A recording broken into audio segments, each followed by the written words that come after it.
Before the accident, I was a very loud person. I would talk a lot. I would sing. I would laugh. I would read poetry. I used my voice to advocate for others. I used my voice to make connections. I used my voice to lead. Then the accident happened and now I can't even whisper. They said I wouldn't make it. So that is what the doctor told my dad when he came rushing into the hospital room, pale-faced and panicked. He told him, "You need to sit down. Your daughter has been in an accident. She has had trauma and she may not make it." My dad sat down in a chair by my bedside and stayed there for 2 weeks straight. He didn't go home. He didn't eat or drink. He just sat there holding my hand while I fought for my life in a medically induced coma. And then I woke up and I tried to tell him how much I appreciated what he did. But all that came out was this strangled sound because the trachea in my throat had been crushed during the accident and my voice box was fractured. It looked like someone had taken a fist and punched through my windpipe. That is what the attending physician said. At first,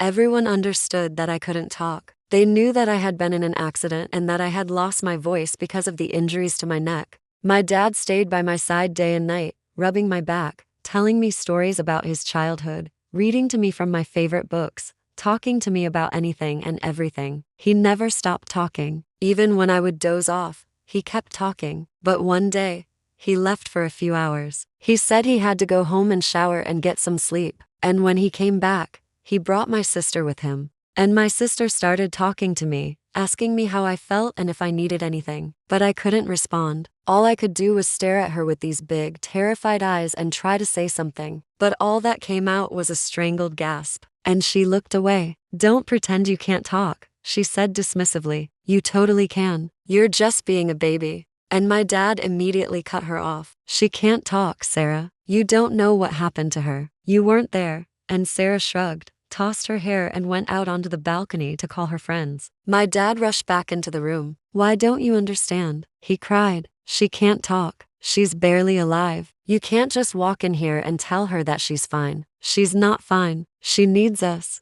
And Sarah yelled from the balcony, "Oh, stop being such a baby. You know, she's going to pull through. I've seen car crash victims who didn't make it, but she's gonna be fine. So why don't you let her rest instead of annoying her? And you should probably go see your little princess in the next room. Oh, and by the way, the doctors told you she might not make it. She's obviously fine, so maybe you should take your own advice." After she left, my dad sank into a chair in the corner of the room and bowed his head. And I wanted to tell him that it was okay, that he didn't have to feel guilty, that none of this was his fault. But all I could do was stare at the floor and cry silently. As the days passed and I slowly began to recover, I learned that my sister was right. I could talk, but I didn't want to. Every time I tried to utter a sound, a searing pain shot through my chest, up my neck and into my jaw. It felt like shards of glass were being scraped across my vocal cords. It hurt too much to talk. So I wrote down, "I need help."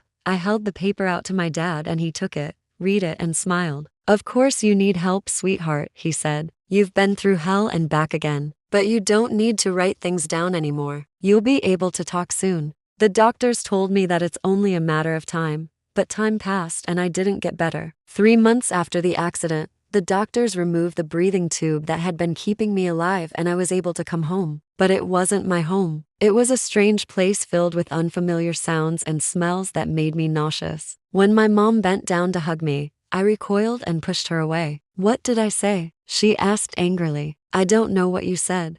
"I can't hear anything anymore," I screamed, tears streaming down my face. "It hurts to talk." "That's not true," Mom snapped. "You're just making up excuses so that you don't have to talk to me. Why are you always trying to avoid me? Did I do something?" "I don't know what you said." "I can't hear anything anymore," I repeated, burying my face in my pillow. "It hurts to talk."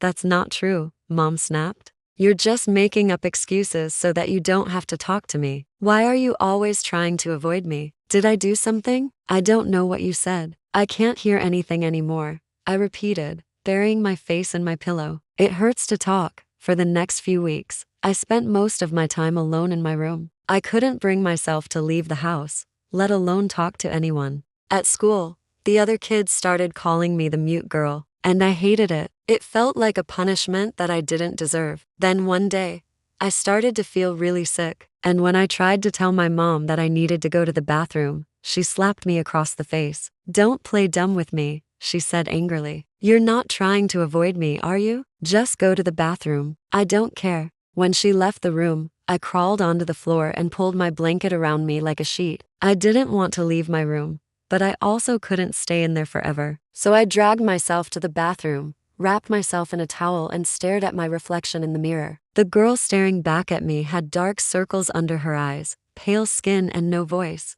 "Who are you?" I whispered, my voice raspy and hoarse. "I don't know," I whispered, my voice raspy and hoarse. What happened to me? I wanted to scream. Why am I like this? But all I could do was cry. And when my mom found me sitting on the bathroom floor, she just shook her head and walked away. It wasn't until I was 17 years old that I saw a doctor who actually believed me. When she examined my larynx, she could see that my vocal cords had been damaged. But when she told my parents that I might never get my voice back, they just laughed. "That's ridiculous," my dad said. "She's a teenager. Her voice will change anyway. She'll grow out of it." But I didn't. And now, 7 years later, I still can't talk. My doctors told me that it's a miracle that I can breathe at all, but I still get sick a lot and I have to use an inhaler to keep my lungs from collapsing. My sister still thinks I'm making it up for attention. My mom avoids me because she can't handle the guilt. And my dad spends most of his time searching for a cure. But he doesn't understand that I already have a cure. I'm speaking to you right now. I may not be able to talk, but I can still sing. I write poetry. I draw pictures. I can make people hear me, even if they don't want to listen. Because sometimes you have to scream in order to be heard. Now share your story with the world. Don't let anyone tell you that your voice isn't important.